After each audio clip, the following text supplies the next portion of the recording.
to emphasize on the assessment. So I thought that we should keep a topic of like that. And Dr. Wahid Usmani is a very good quality professional who will shed light. So the mic is yours, Dr. Nadia. Thank you, Shima. Um, Thank you, Indus University. Shima, my dear colleagues, Assalamu alaikum. I am humbled by your kind words and giving me this opportunity where I can share some of my ideas, thoughts. Um, while introducing, Shima said that I had a very diverse research background as well as my diverse research area. But one common thread, my mind always explores comparative analysis of various policies. Either it's a monetary policy or a conflict, I always look, the common thread is the efficiency of various public, private sector organizations, policies. So this common thread triggers me, and I am here at Quality Assurance Agency. I thought that I can contribute and do something for improving the quality of our educational standards, and COVID thrown a challenge. And this challenge is something um, coincides with my nature, that I accept challenges, and that triggers me to do something and to deliver something. In the introduction, another word which is there is the strategic planning.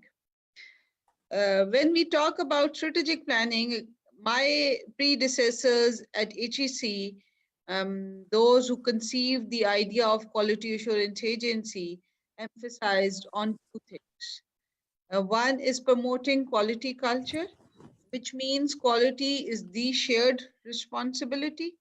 And it is not only the HEC who is the custodian of the quality, or as regulator, we have to see that where we are.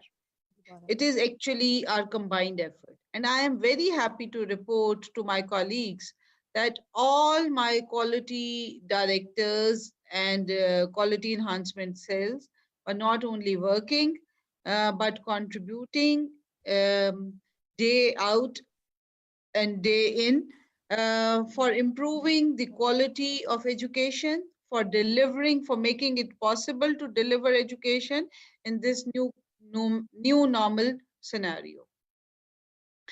When we talk about the two words or the two things which my predecessors at HEC has contributed, one is obviously the idea of continuous quality improvement. This paradigm has been introduced when they've been talking about the quality culture. The other thing, which we all not really talking about much, is the strategic planning. You all remember, and while you are doing your self-assessment reports or facilitating HEC in their peer reviewing visits, what we all are forgetting, that the first question in all our assessments is, what is the vision and mission of the university? And what are the goals which university has set for itself to achieve? And then there are other questions. So those who were at the realm of affairs at HEC, my predecessors, have thought that it is the strategic planning which is more important rather than measuring where we are. So long-term vision has to be something which must emerges out of this vision and mission statement. And this is an opportunity for me to reinforce and remind you that please align all your program, courses, syllabus, all your efforts, that what is the vision and the mission of this university. And not something very different, to remind that the mission and the vision of the university is to create knowledge at various levels or in various dimensions. So when we say that university has to create knowledge, assessment is a mean to achieve that end. It authenticates that what we planned, we have achieved. So, uh, when we are talking about assessments in online teaching programs, it's a double type of a challenge. Why I'm saying that it's a dual challenge? It's a challenge that first we have to prove that our assessment techniques and tools are good enough. And while I am posing this question, good enough, so it means we all have to ask from ourselves, is there any perfect or good assessment technique exist? Uh, Answer is partially yes and partially no. So when we ask this question to ourselves, that is this the assessment technique which is perfect one, or a good assessment technique exists, so then we can do something further for improving. But if our assessment technique is not good enough, or is not achieving its end, what is the end in this particular scenario? Is authenticating that what we have tried to deliver in class, our students have gained it. So our students have achieved those skills. So, assessment as defined create the knowledge, and deliver, create, deliver, measure, and then validation. So we need to ask, while we are asking ourselves this question, that is this assessment technique is good enough, we have to be asking this question, that the exams which we are creating to judge the ability and capacity of our students are good enough in measuring that particular goal. If not, and you all are know that our assessments um, have many gaps. So if we are unable to measure the skill, knowledge, ability, and the capacity of our students, how we can say that this assessment technique can be used for measuring knowledge, which is unsupervised. Now, the student has to take care of its own knowledge in this new normal scenario. You are no more there to supervise the student's learning. You are delivering a lecture as I am delivering a lecture. If you don't like to listen, you can simply have to move away from the screen, even if the lecture is going on. And we teachers have been facing this problem since last 10 to 15 years, that our students have shown least interest in our classes. They come in the classes unprepared. They don't show interest in classes, and while we've been trying to tell them some new things, they have their interest in mobile apps and some other things. Now the situation has aggravated. We are no more there to supervise our students. Are they really learning? Are they really attending the lecture? Or they are just moving away from the screen while we think that they are very much there to listen our lectures. So what to do? We have to change our methodology. We have to measure not only the knowledge, we have to measure the skills, but beliefs and attitudes. This is adding to the challenge. So, my colleagues, challenges, and I am putting in front of you quite clearly and vivid that it is not only to disseminating the knowledge in the class, it is actually measuring the skills, beliefs, and attitudes. Students are interested in their learning or not? If not, what to do? Should we allow them not to come in the classes, or should we allow them not to do examination in a proper way? If not, what should be the mechanism? And world is far ahead than what we think. In this COVID scenario, when I look at the other modern universities in the world, yes, they have very good amount of resources available, physical as well as human resources. Yes, they have more equal society when it comes to the digital divide. But yes, their infrastructure facilities are better than us. Taking the due advantage of this particular conversation which I am having with you, um, with all these things, they are better in creating the knowledge. They are better in creating a system of assessment in which there is um, no cheating, where students is answering this question, yes, I am very keen to learn this skill. And if the student is keen in learning the skill, it means that he is not cheating in the examination process. When you give the exam, वो अपनी किसी सहेली से paper हल नहीं करवाता, वो किसी और को असाइनमेंट करने को नहीं देता. Student wants to learn themselves. The complaint which I received, and I've been at a hospital and been for an examination, and the nurse told me कि ये आप लोगों का जो सिस्टम है ऑनलाइन का, ये क्या है. मेरी दोस्त ने मुझे पेपर भेज दिया कि ये पेपर हल करके मुझे दे.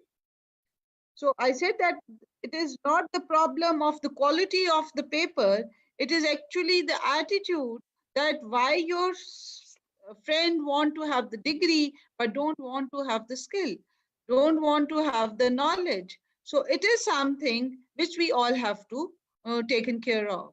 So we are not only dealing with the students which are not prepared for this type of learning, we have not created innovative forms of learning where we can deliver or judge that students are learning what we wish to learn or they wish to learn.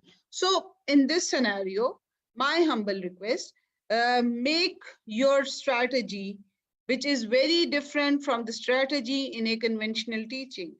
In conventional teaching, we have only to judge the skills. Now judge the attitude. Now judge not only the attitude, but your trust on the system. And how you can do this? Rather than teaching a course in class, what you can do, give a problem to the students and see how quickly they can give you a solution. Rather than teaching about what is a community, ask them to how a community act. So bring the real world into classes, bring real world through the online education system in their rooms, in their laptops, and ask them to give innovative solutions. This is first thing. So we have to have a flipped classroom methodology where teacher have to be passive and student have to play the active role. And you must not be come out as a teacher who has all the answers of all the questions, but come out as somebody who has all the questions and you are posing to your students and they have to come out with the different answers. Secondly, don't give, as I am doing, please don't do this, give a long lecture, but rather than use uh, not more than 5 to 10 minutes lecturing and then asking questions. And asking questions in a way that they have to write as well, and they have to report you writing at the same time. So now the teaching and learning has to take place simultaneously, and you have to come out with strategies like 1-minute diaries and peer assessment and asking questions, inviting discussions. All these things are there. The e-portfolios have been reported as a very effective technique of learning in all educational programs at all levels, especially in programs where the skill is required to do certain things. So give projects, give a real world solution. I have seen that if you need to build a new bus stop, You can give you can give us a problem to the students, that what should be the ideal location for building a platform, or a bus stop, or a airport, and what they can be taken care of. So we have to be not conventional in giving papers, which students have to open the books and give answers, but they have to apply their mind while finding out the answers. And then they have, if they have to refer to the book, they have to see that which material is authentic, which material is valid, because everything is available on the website or at the click of their laptops. So which type of material they are referring while they are answering their questions. Again, uh, assessment technique has to be a blended technique. When I say blended, it means what? It means formative assessment, that in the beginning of in the beginning of your course, what skills do they have? And at the end of the course, you need to have a summative assessment where you can see that what they have learned throughout, and do you really need to change your instructional method? And don't wait that we have to wait for the students' evaluation in the end, which we do as a quality enhancement cell, and we ask that please give your teachers feedback. Give Get this feedback after the every class, and ask this question from yourself, that am I doing the justice with this particular course content which I am delivering, or am I able to deliver what I plan to deliver? So if you ask this question in the assessments from yourself, that have I created an assessment which is measuring what I have planned to measure? So if your answer, your own answer, it's not the answer which you are giving to the quality assurance agency or to any quality assurance mechanism in your body, it's the answer to yourself, that if this assessment is not achieving what I have planned to achieve, it means as a teacher, you have to do something more. Then lastly, I must say, share your papers, share your examination papers and your answer sheets with your colleagues and ask them to comment. That and not necessarily there is a rivalry with the colleagues. It is something like a friend who whom you really trust on, that this assessment is good enough or not, and listen to the word of the person who is saying that your paper was up to the mark or required some improvement. Lastly, don't mark the papers as we usually do in a leisurely, relaxing way, that I read the paper and now I think that it is 8 or 7. Please do prepare rubrics for each and every part of the question.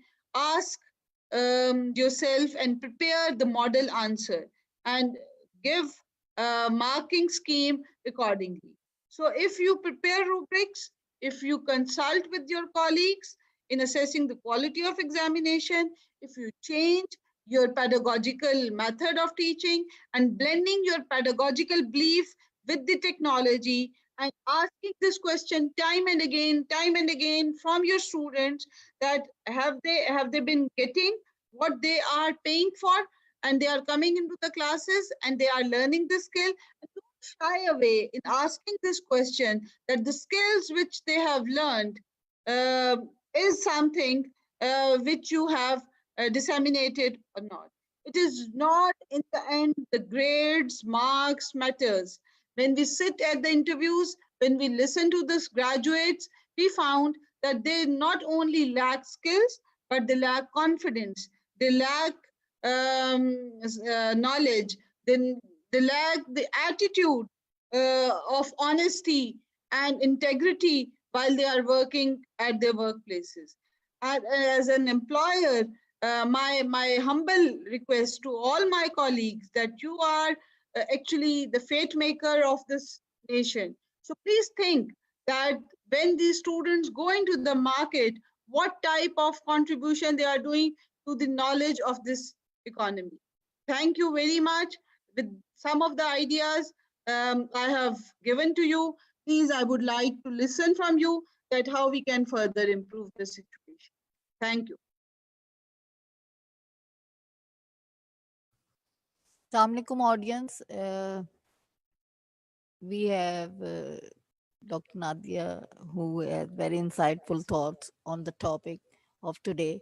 I do believe you will share all this video, which we will share with your faculty, so they will get benefited as well. Because actually, they are teaching and they are assessing. So this idea need to be reached to them.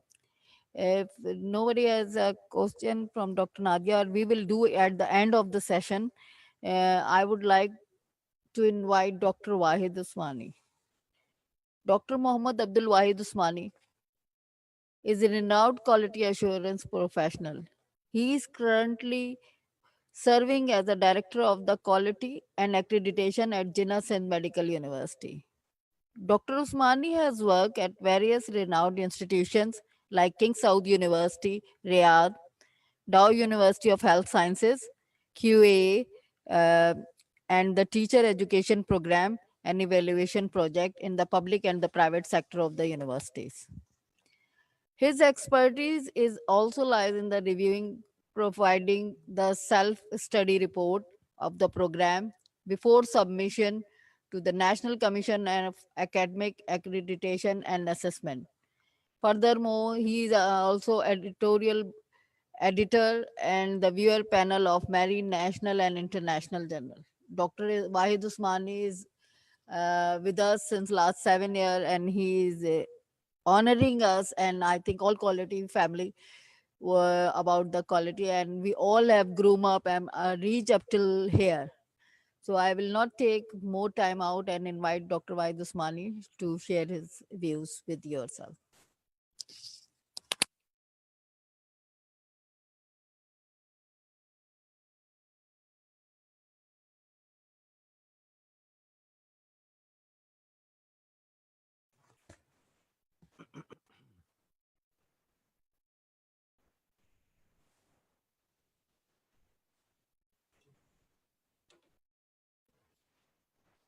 Bismillahirrahmanirrahim.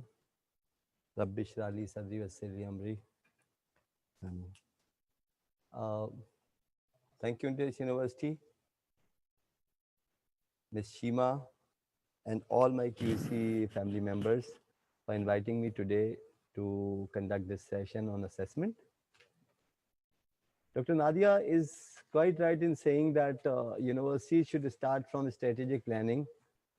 And fortunately, I worked for a university where strategic planning was the focus of attention, and all their work was revolving around strategic planning. And things were planned according to the initiatives or the actions which were planned for the university. There I realized that if universities establish a program, not out of havoc or out of a need of a society, but based on a strategic plan, which says that university will be starting 5 programs in next 10 years, or university will initiate 3 different programs in the next 3 years. This gives room to the university to prepare a program that is well organized and something that is need for the society. But what happens that universities start the program, taking the curriculum from different agencies or from different universities, and they start running the program. Now the problem comes. They start the program, the faculty is there, but there is a lack of coordination of all these bodies. For example, the curriculum, the teaching, the assessment, and most of all, is it the domain of the university to run this program? So beginning from strategic planning, moving towards the program. Now, when we say that this program is required, everybody prepares self-assessment report in QEC family. The question is, we ask each program to prepare their strategic, to write their vision, mission, and objectives. If you look at those vision, mission, and objectives, you will realize that these are prepared for self-assessment report and they are not prepared before the program, which is, in other words, a must for each program. We need to plan, then we need to conduct or to run that program. Similarly, when we talk about assessment, assessment is one of the pillars of higher education or education. If assessment is not planned, if assessment is treated like everything else is treated, then the entire system will collapse. When I was planning for this session, I had two questions in mind: either to discuss stereotype ideas and make a presentation and discuss it. The second option was to prepare hands-on activities or things that are practical, tangible, that one can take with and implement. I decided to opt for the second. So Dr. Nadia has given an overview of assessment. I'll be discussing in my presentation areas where assessment should be focused and how it can be implemented online. Okay.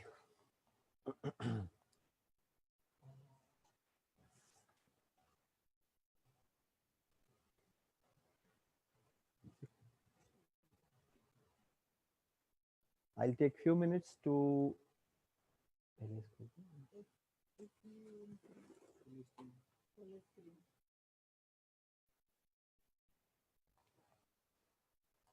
Okay, my session is divided into 4 segments.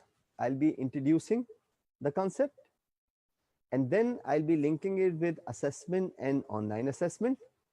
And then I'll be discussing online assessment techniques. And remember, these are the techniques which you can take with you to your faculty and implement it right away.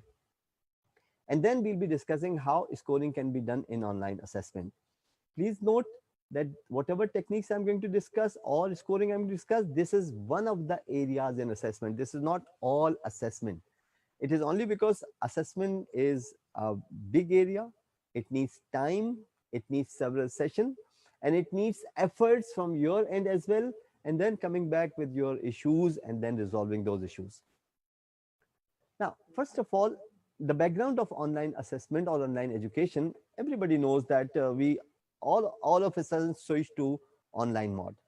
Now, when we switched to online mode, the first issue that we faced was some of the faculty members were not familiar with the technology.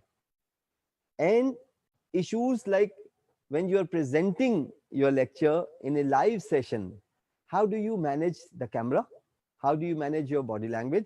And how do you manage your lecture at the same time? The second issue is, suppose you choose asynchronous mode in which you record your lecture and you upload it. Now, if you record and upload your lecture, that simply means that the student have to watch it like a YouTube, and then they have to answer questions or prepare for their course.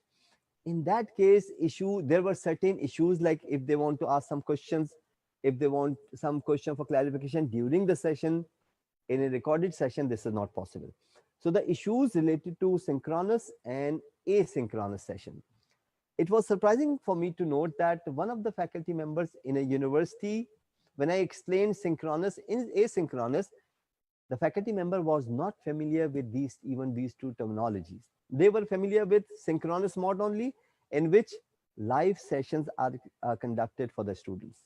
So synchronous, asynchronous is something which you record and then it is made available through LMS. The second challenge was course structure. Unfortunately, in our face-to-face mode, we don't organize our courses. When I say organize our courses, it simply means that courses are planned based on your program. And I've been stressing this, I have been repeating this in my several sessions, that courses are not prepared in isolation. They are prepared based on program learning outcomes. Now, if the courses do not have learning outcomes of the courses, you are not going to teach anything which is tangible. But if you plan and if you write course learning outcomes, they will be according to your program, and then you'll be able to assess them as well. Now, in face-to-face mode, the courses were not organized. When you talk of online mode, courses were not ready for online delivery. When I say online delivery, I simply mean to say that when you divide the contents, You need to decide which contents can be done through live sessions and which session need to be done through recorded session or synchronous, asynchronous. This is the first thing. The second thing, you need to decide at what point of time and at what amount of a topic you will be delivering in your session. For example, a 50 minutes face-to-face lecture, if you plan to deliver it through online mode, it will take at least 1 hour 30 minutes. Why? Because you start letting students in, or there is a noise issue, there is a technology issue, there is issues like the PowerPoint is not visible. Some of the students or the participants are saying that this is not visible to me. So things like this. So our courses were not ready. The third thing is technology issues. How many of us knew about Zoom? How many of us knew about Google Classroom? Quality Assurance Agency insisted all the universities to train their faculty for technology. But the question is, the one who is not even using smartphone, there are faculty members, senior faculty members who are not familiar with the smartphones even. And when you ask them to deliver a lecture, they fail to even decide where to look at, either to look at the presentation or to look at the camera. So the technology issue was another major issue. And finally, online classroom management. I remember my son was taking the class and the teacher, and he asked a question from the teacher, and teacher was really very upset. She said, if you people keep asking me question, when am I going to teach?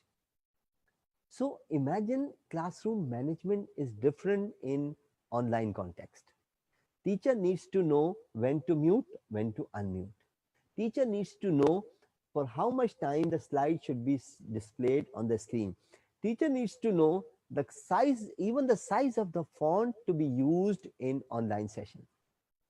It's unlike the classroom where you can present a full page with zooming the page and showing that. But in online setup, you need to be careful for classroom management issues as well. And last of all, which is the crux of the matter, is online assessment. Now, if the teaching is not organized, if teaching is not systematic as per online system, how would you assess them online? So my next will be the way forward. When I say assessment in online education, I simply mean that all the students are not on the same page. When you are teaching them, some of them have good access to technology and they are well familiar with how to use this technology. Some of them are not even familiar with how to download the lecture from the LMS, or even some of them do not know the word LMS. As you must have seen on every shop, they have written SOPs, please follow SOPs. If you stop and ask them, what do you mean by SOPs? Hardly you will find people who know that standard operating procedure is SOP. So the word SOP is common. Similarly, students may know LMS, but they may not be able to use it effectively because of technological issue. And then, as I said, test preparation is unlike face-to-face mode. You don't prepare it like a face-to-face mode. You need to be very careful while planning for online assessment, because you need to know what you have taught, what is your intention, and then the most important thing, what students have accomplished is not what you have delivered. There is a difference. When you say, I have completed 10 chapters, have the student accomplished that?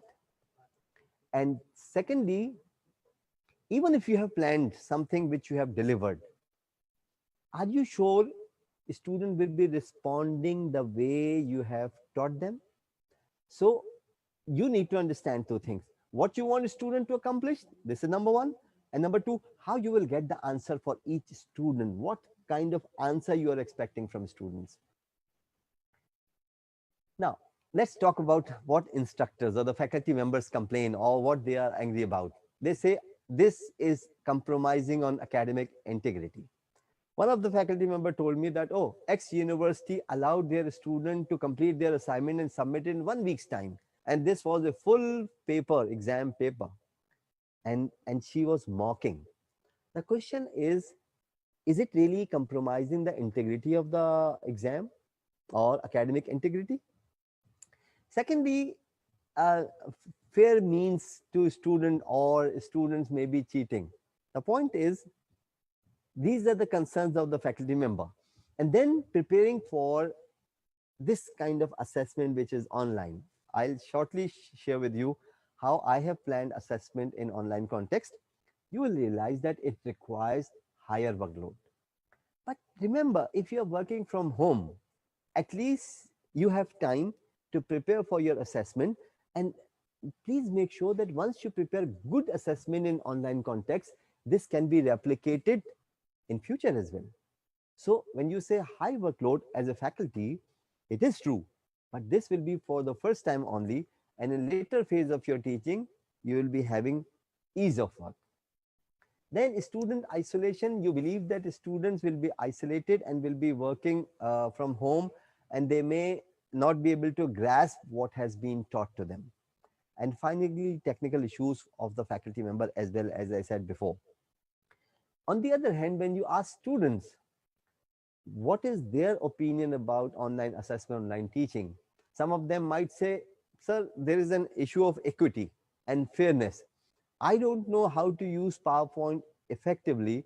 And when there is an assignment, my colleague prepares with less content and he shares early before me or within the deadline, and I failed. Similarly, something which is not known to me, and if I have been asked to prepare something based on academic search through certain web sources, and if I'm not well familiar with that, I may be having complaints. Similarly, student will be having the same issues like teachers, technical issues. The most of all, I mean, we conducted a survey and we came to know that many of the students complain about the bandwidth and the load shedding. Then different technical abilities. Some of them are very good at it, some of them are not very good at it. So are we compromising on the students' competence because of these issues? And then when there is an assignment, if it is not well clarified, a student may be having issues that this assignment has been given. And I have come across some of my even students who complained that assignment was uploaded without any details or description. So these are some of the concerns of the students. I have divided my session into the same as Dr. Nadia mentioned earlier. I will not be going for the technical definition of assessment. I have just focused on one. Assessment informs about students' achievement. Achievement of the outcomes which were planned. Now, see, I am repeating the same word, outcomes. If outcomes have been planned, you know exactly what you're going to assess. And when you know exactly what you're going to assess, you're going to frame your questions accordingly. So I'll quickly move to types of assessment. As Dr. Nadia earlier mentioned, there are two types of assessment: formative assessment and summative assessment. Please make sure when you are telling your faculty for online assessment, do not run summative assessment without formative assessment. First of all, the basic difference is what? Formative assessment is concerned with the process, formation of concept. So when you are assessing students to see what they have learned, in order to see where the remedy is required, this is called formative assessment. But when you have planned an assessment which will close the knots, for example, midterm, once it is completed, the score is done and it is locked. Now, no matter how good he is in his final exam, if his midterm is poor, he'll not be able to do it well in future, or his score, overall score in the course will not be that good. So formative and summative assessment both supplement each other. What I have done, I have planned some formative assessment techniques and some summative assessment techniques. And please make sure that this is something that is not created by me. If you just Google classroom assessment techniques, CAT, you will find several websites talking about formative assessment techniques. I have listed some of them, but what I have done, I have tailored it for online delivery. So if you are a faculty member, look at these techniques and see I have planned their how I have planned their assessment. And if you are a QA member, communicate to your faculty these techniques and other techniques. There are almost 50 formative assessment techniques through which you will be able to assess your students' learning effectiveness. Remember, when I say formative assessment technique, there are 50, it does not mean that you're going to run all of them or most of them. It depends on teacher, what technique he chooses for this course and what techniques he chooses for other courses. But the ultimate goal is the same, to see the kind of learning he has done. Let me give you a simple example. You completed your lecture. If you're a faculty member, you completed your lecture, and at the end of lecture, you raise certain questions like face-to-face mode. But is it going to work in online mode? There are 30 students in your class, online class, and you raise a question and you start receiving humming sound. Miss or sir, shall I? And then you start randomly choosing people, one or two or three, and then you realize that, okay, this lecture is successful. The same as goes in face-to-face mode. You select people, they respond, and you realize that the lecture is successful. I'm going to discuss how this question answer can be replaced with these techniques which I have discussed here. Beginning from 1 minute paper. This is the most common technique of formative assessment, in which students answer two questions. Number one, what was the most important thing they have learned during this class? And what important question remains unanswered? So for example, if you taught them marketing strategies, give them 1 minute or 2 minutes and look at this form, share with them. If you have, I will be just quitting this for a minute to show you. If you click this 1 minute paper, it will open Google form, and notice 1 minute paper, this will be live immediately after the lecture and will be closed in 5 minutes. So notice you finished your lecture, then you circulate it either on WhatsApp or even at the end of your lecture, asking them to click this link and then answering these two questions. Now notice, what was the most important thing you learned during this class? Your answer.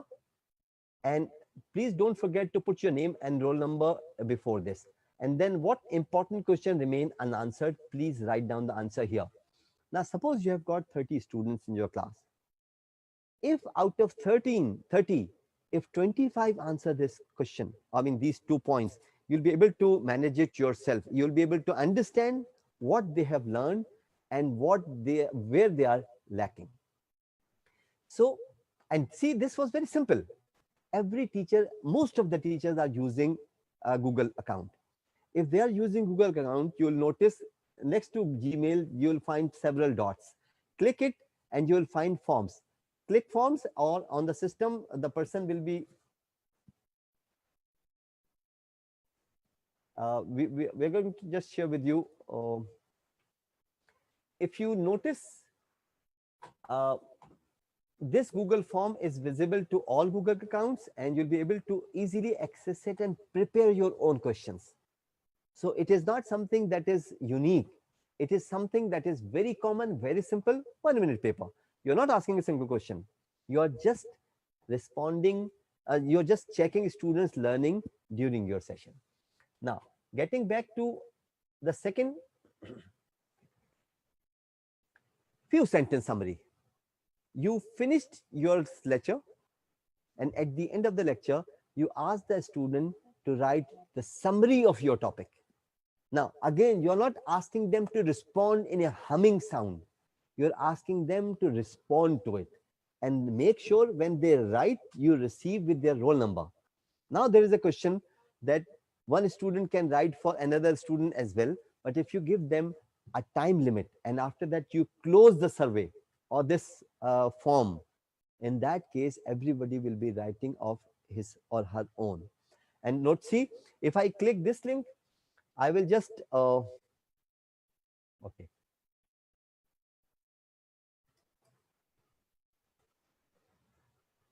Now, notice this form is summary of lecture. Name of the students, roll number, and summary of today's lecture in 5 sentences. Remember, anyone who writes 6 sentences, his marks will be deducted.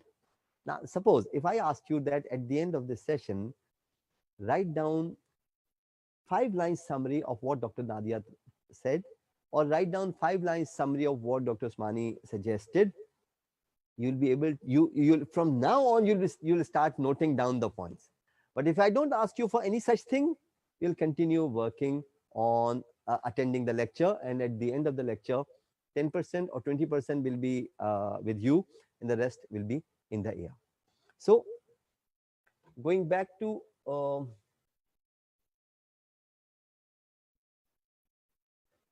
the next is completing the blank. Now, teacher writes a para leaving some parts blank, the gist of the lecture, and then student have to fill this blank. Now, this is very simple. If you just take the summary of any student, or even if you take the summary from a book, and if you remove whatever lecture that you suggested or that you delivered, remove the keywords and ask the student to fill it. And this will not take much time. You just need someone to type this paragraph and then leaving some blanks and then asking student to fill this blank. This is also very simple.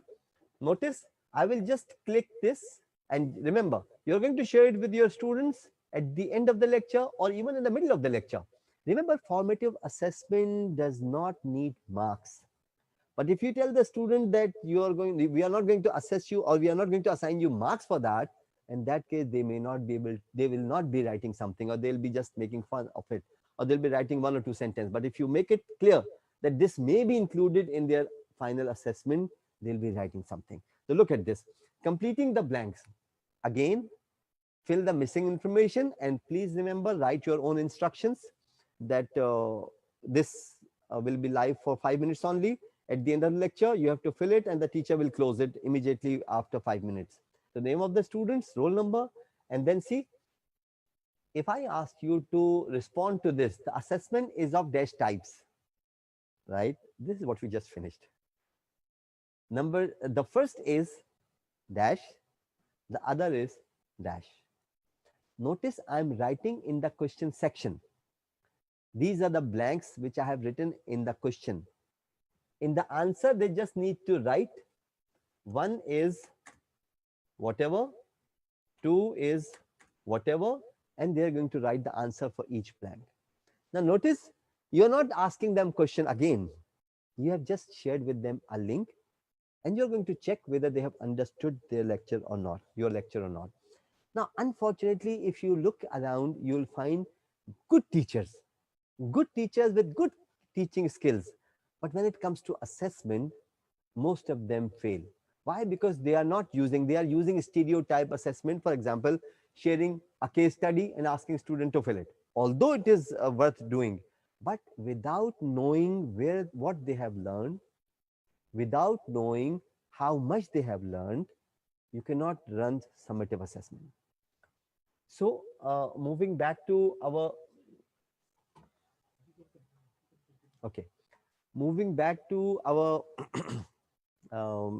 topic, formative assessment. Remember, this formative assessment continues with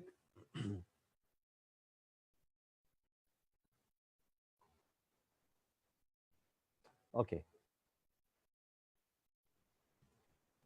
Wait.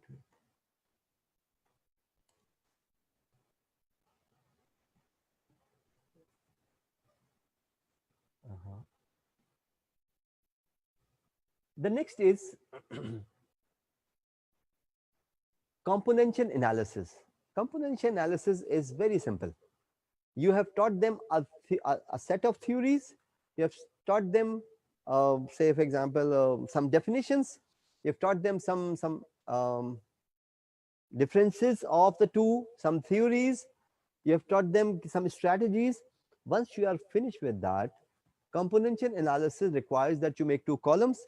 In one column, write down first strategy. In second column, write down second strategy, and you put the characteristic of both strategies in the bottom. And then you ask student to pick and put. This can be done through multiple choice items. This can be done through 2 columns and then student filling these. And this can be done through Google form as well. I have not prepared a link for that because the second one will be taking a little longer time. Please note this technique, RSQ2C. This stands for recall, summarize, question, and then 2C means C and C, connect and comment. Now, what is the ultimate goal of learning? The first thing is you finish 3 lectures or you finish 4 lectures on a topic. Say, for example, again, I go back to my example, marketing strategies. It took you 4 consecutive lectures completing marketing strategies from Peter Hall's book. Now, these 4 strategies have been completed, but you need to know whether students have understood it or not. So, one fine morning at the end of your lecture, when you finish this topic, spare 15 minutes or 10 minutes. In this 10 minutes, use this RSQ2C technique. What is this technique? I have again used a Google form. Share this Google form with them. Most of them have their smartphone with them while they are attending classes. Or even at the end of the lecture, you may say that you have got 15 minutes exactly from right now. Complete this and I will close it after 15 minutes. So let me click it. Notice, okay. If you look at this RSQC technique, you will notice that name, roll number, again the same, and then you have prepared 4 items. Recall. What is recall?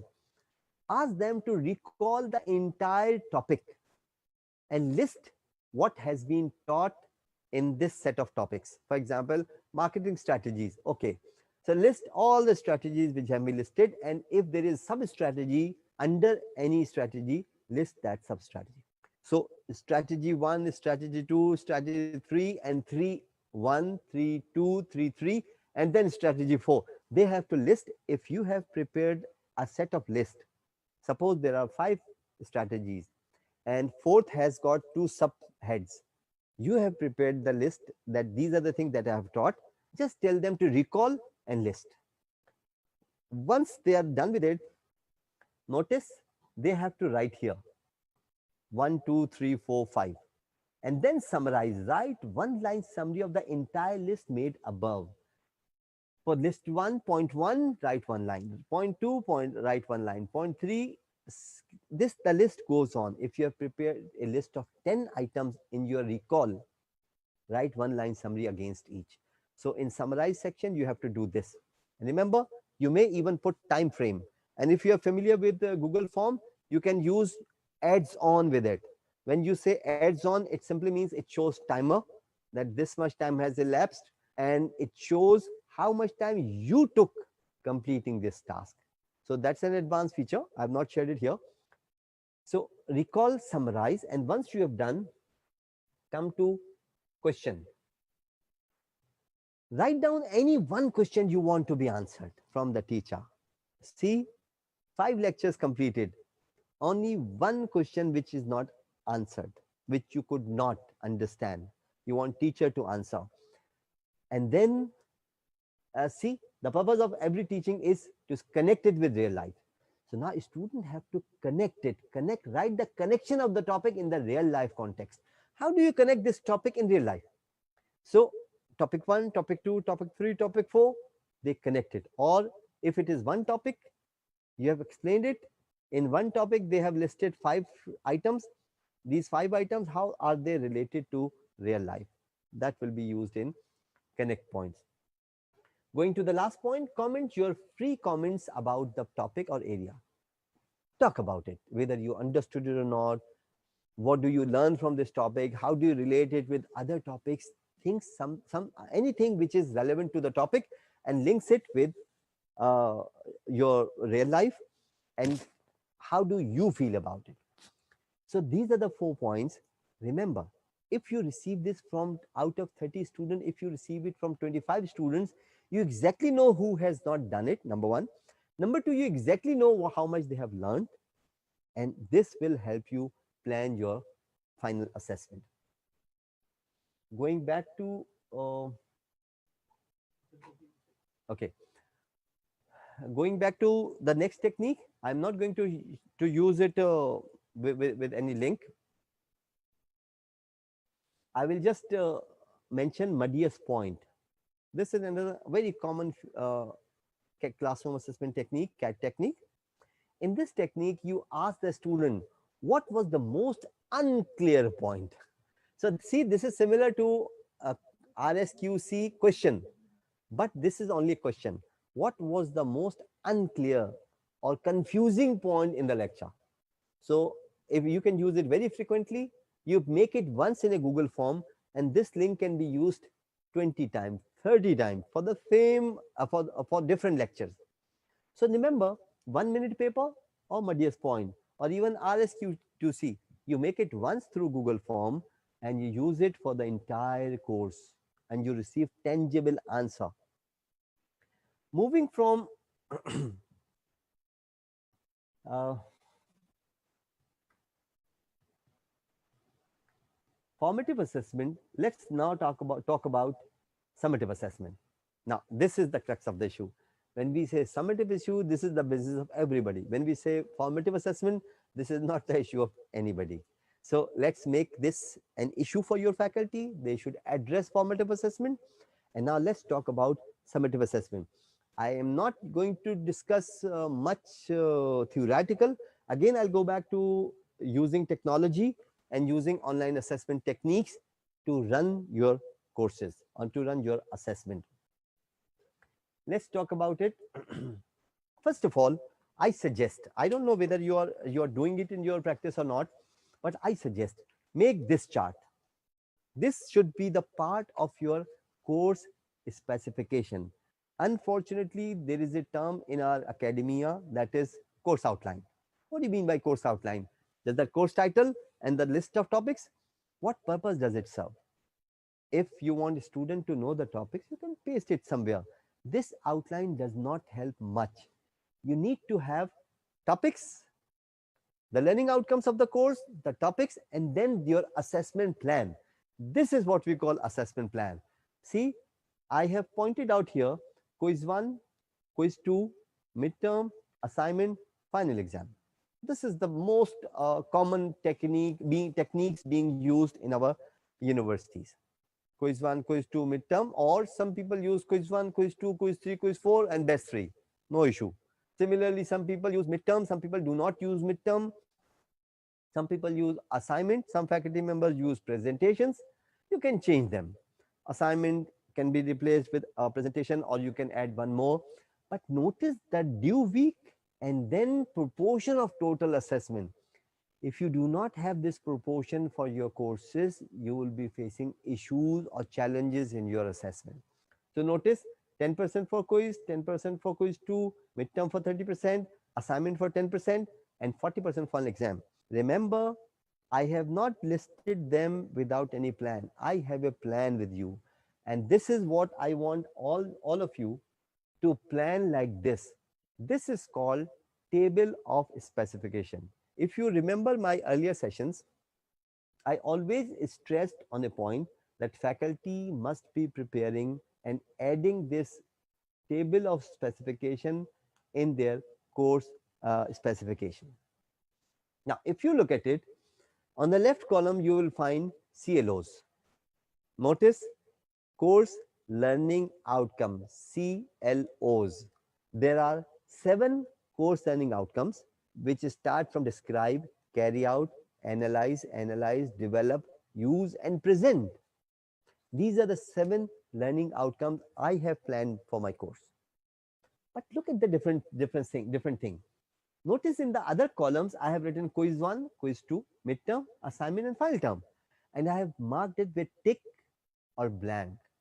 Now, when I say tick and blank, this simply means, number 1, describe the basic concept. This basic concept I will be giving this learning outcome in my first quiz, in my second quiz, in my midterm, and in my final term. This means that I feel basic concepts of this course are very important. Then I go for the second carry out analysis. In my quiz 1, I am not going to ask question related to this. In my quiz 1, I'm going to ask questions which move around, describe the basic concept.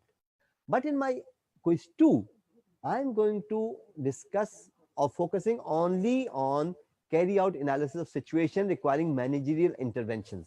So either I may be giving case study, I may be giving them problem solving, I may be giving them something to explain a situation, or I may be giving them a scenario and I'll be asking multiple choice questions. So notice my quiz 2 will be focusing on only carry out analysis of situations. Now, coming to number 3, midterm. Midterm has got questions from number 1 CLO, number 3 CLO, number 4 CLO, number 6, and number 7. Now, notice I have got 5 different course learning outcomes for my midterm, which means either I'm going to give 5 questions, which may be multiple choice, which may be descriptive questions, which may be case studies, but questions will be related to these learning outcomes. So, for example, look at number 7. Present cases, issues, and problems in a formal business context. Right? How am I going to do it in my midterm? I'm not going to ask them to present. So, this means that this is not fair, or this is not justified here. I did not think much about it. So when I started making paper, I realized that this is the mistake that I have made. Things like this, when you prepare this table of specification, it tells you how to prepare your paper. I will request all the QA members. I'll request QAA and all those who are in managerial positions in their universities, that we should not be accepting any exam paper without table of specification. The head of the department should keep the table of specification a TOS table. In other words, TOS table, TOS table. The HOD should keep the copy of TOS for each course. And whenever a teacher comes with, for moderation, for example, even this midterm, so I'm submitting it for moderation, the moderator should not be looking at the questions. They should be looking at the TOS table first. Then they should be looking at the exam paper questions, whether they fall into these categories marked or not. If they do not, it means the paper is not planned. So remember, it is not the fault of the faculty that they are preparing exam papers out of nowhere. They prepare. See, just how do you prepare paper? You just take out the questions from the contents, convert them into questions, and you give them. You take the case study, you give it. Did you ever think of linking it with what you plan? So this TOS table is a must for any assessment that you are carrying out. Having said this, I will again go back to my previous slide. These are the 2 things that you need to insert in all the courses if you want good assessment. If you want a stereotype assessment, then you can ask faculty to do it in any way. But an effective assessment requires first the planning, and then after planning, moving to this TOS table. So please make sure that your faculty introduces this TOS table. Now, there is a question. We are in the middle of the semester. Can we do it now? Yes, you can. This is what we call retrospective. Something that they already have done in the quiz. And suppose they are in the middle of the semester. They prepare this table. They know what they have given in the quiz 1. Excuse me. What they have given in quiz 1. And based on this, they mark it. So this marking can be done in the middle of the session as well. But please make sure that this should be made a practice in future. Before the beginning of any course, they need to have this assessment plan and this TOS table. Once it is completed, let's move to the tangible online exam. Excuse me.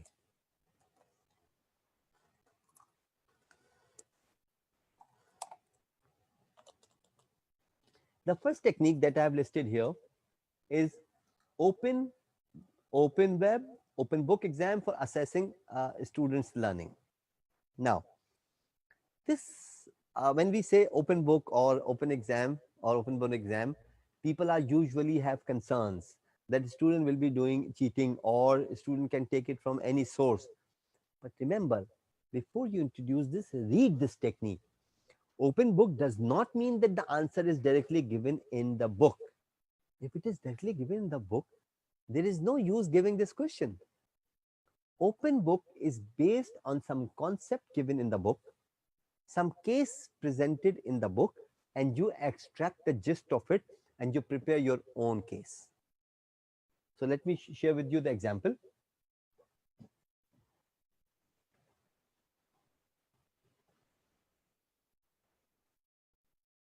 Okay. By the time this example is visible to all of you, um, open book test, see, I have used the same Google form.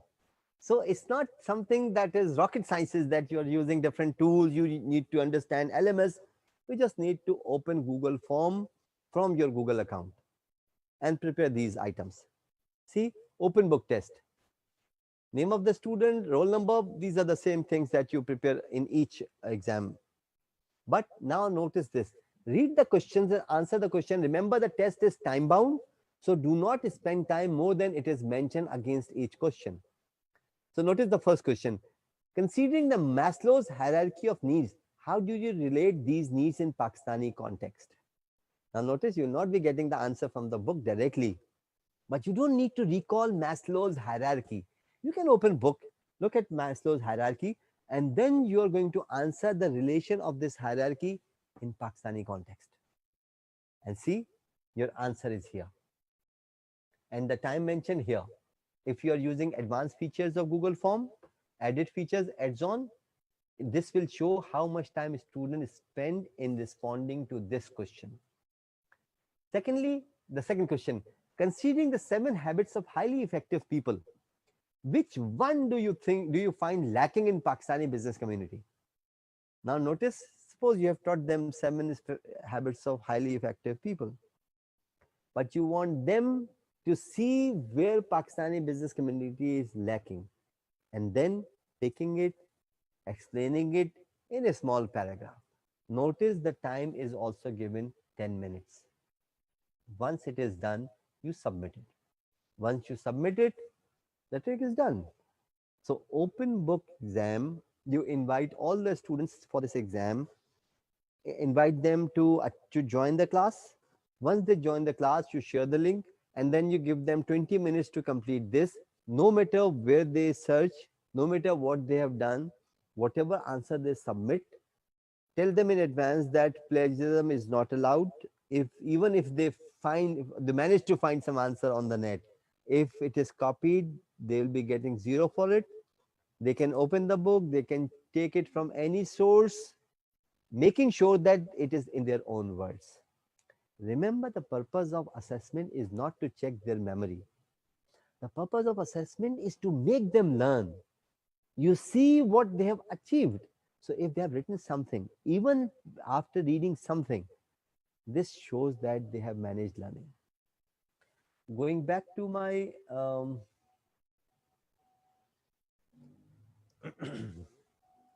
again, are we sharing this?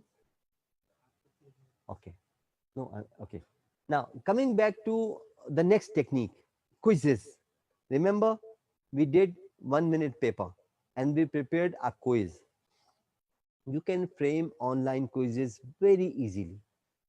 Same is Google form, you just click it and then you reach to a specific link, sorry, the quiz item.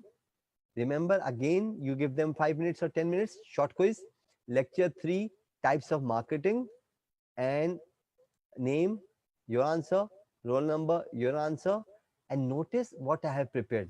I have prepared 2 questions only for this quiz. You can prepare 10 questions based on your quiz 1 learning outcome. Remember, our table of specification. If you mentioned that quiz 1 will be focusing on learning outcome 1, that means all the question listed here will be focusing on learning outcome 1. And suppose learning outcome 1 is like at the end of this course, student will be able to describe or will be able to understand or will be able to comprehend marketing strategies. Now look at this quiz 1.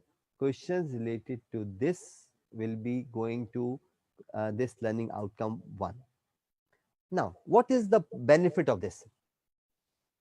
Why I'm stressing again and again that it should be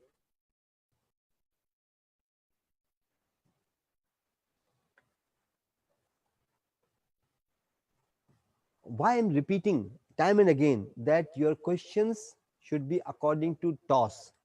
See, the answer is very simple. You want to see the learning of your students.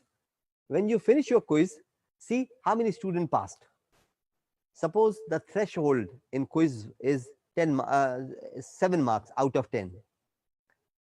If you calculate the score of all the students, suppose out of 30 students, 27 students scored 7 and above, this means that learning outcome 1 has been achieved. And to what extent? Add up the score and divide it with number of successful candidates. Suppose 27 got 7 and above, add up all the score and divide it with 27, you will get the percentage. And multiplying 100.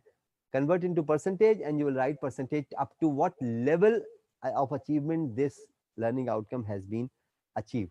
Suppose it is 87%. Now, okay, moving to the next online exam, short answer questions. See, this is not something unique. You prepare quizzes. How do you manage it in online context? Prepare online quiz, share it with the students with time frame. Even if you have a reservation that they'll be sitting in group and they'll be sharing the answers, in that case, you can ask them to open their camera, or they can be invited in a group, or even if they are at their home, you can conduct this test in groups. Say group of 5 students, they open their mic, they open their cameras and they complete this questionnaire. This question or this quiz, you monitor directly, and then when they finish it, you receive the answer and it is displayed on your screen. You're satisfied that the first group has been completed.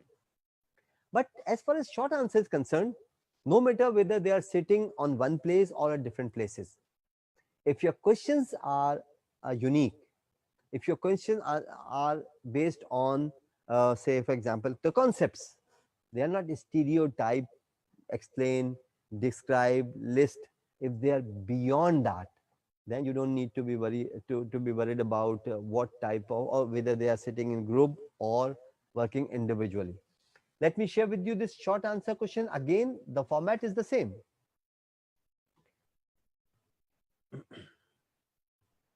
Now, if you look at this, again, I have listed the name and roll number, and then come to identify 2 roles of a manager in HR section. Now, when you say 2, there may be 5, there may be 7. You want them to identify 2 more significant, suppose, or justify the need of communication relation officer in a public sector department.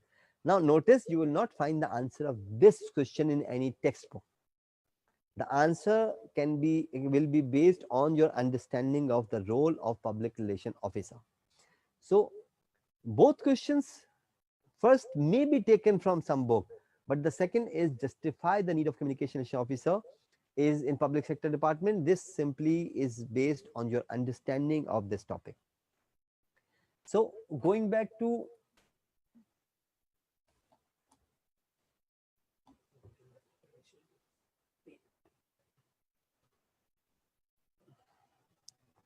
now, coming back to the last few, incorporate existing videos. Now, you don't need to go and prepare your own videos. You can take a video from any YouTube channel which is educational. You can take video from, say, any lecture delivered by anyone in town. Any recorded lecture video related to your topic can be used as a source for preparing your online exam. Very simple. Give them a time and a place and ask them that a video will be shared with you of 20 minutes. You have to watch it, and after watching it, you have to answer 3 questions or 4 questions. And these 4 questions, you already prepare them and you share. When 20 minutes are over, you give them 10 minutes to the student or 20 minutes to the student to complete that. Now, remember, there are certain questions. suppose there is a load shedding. Suppose someone is fails to load the video, or suppose someone does not have access to internet at that specific time. No problem. You need to prepare 3, 4, or 2 videos for a topic, and then you decide that this will be done. And suppose somebody is missed out, he or she will be doing it in the next. The next is ask student to prepare few 3 to 5 exam style questions. This is very common, but in online context, this is very interesting. Ask the student, when you finish your course, ask them to prepare, or at the end of each lecture, suppose there are 16 lectures of 3 hours each, 3 credit hour course, ask them to write a question at the end of each lecture and send it to question bank. Once you receive 16 questions from a student, and you receive, suppose there are 20 students, you're not going to review all the questions, but select the question out of this and tell them that they can share these questions with each other and prepare according to these questions. I'll be giving them from this. And again, go back to the short answer question, prepare Google form, ask them to appear in this exam on a specific day, a specific time, and they have to complete it. Those who fail to appear in that test, they have another chance of any other time, but with different questions. So these are the few summative assessment techniques. Please stop giving assignments and giving them 7 days. You can give them assignments, but there should be some purpose. I go back to my earlier point. Look at this. If you have written assignment, and if you are saying that this assignment is serving this specific purpose, that means, for example, in my case, assignment is addressing learning outcome number 2, learning outcome number 4, and learning outcome number 5. These are the 3 specific purposes of this assignment. If you have prepared exam based on assignment, make sure you know where you have placed your assignment. You cannot justify the entire course based on an assignment. Although in some exceptional cases you can do it, depending upon the course, but not in all cases or most of the cases. Going back to the next, as I said, assignment and projects, focused assignments and projects. It's not something like you give them, prepare a report based on this and submit it and get the marks. You know the purpose of this assignment, and you have to put a tick against what learning outcome you're going to achieve. And remember, you should not be giving assignment unless you share with them the scoring rubric. When I say scoring rubric, I simply mean to say you need to share with them a checklist, how you're going to score them. There you have to list, for example, clarity of concept, 2 marks. Presentation of ideas, 3 marks. Now, remember, when you say presentation of ideas, 3 marks, this presentation of ideas is linked with your learning outcome number 3 or learning outcome number 2. Otherwise, you cannot make this rubric.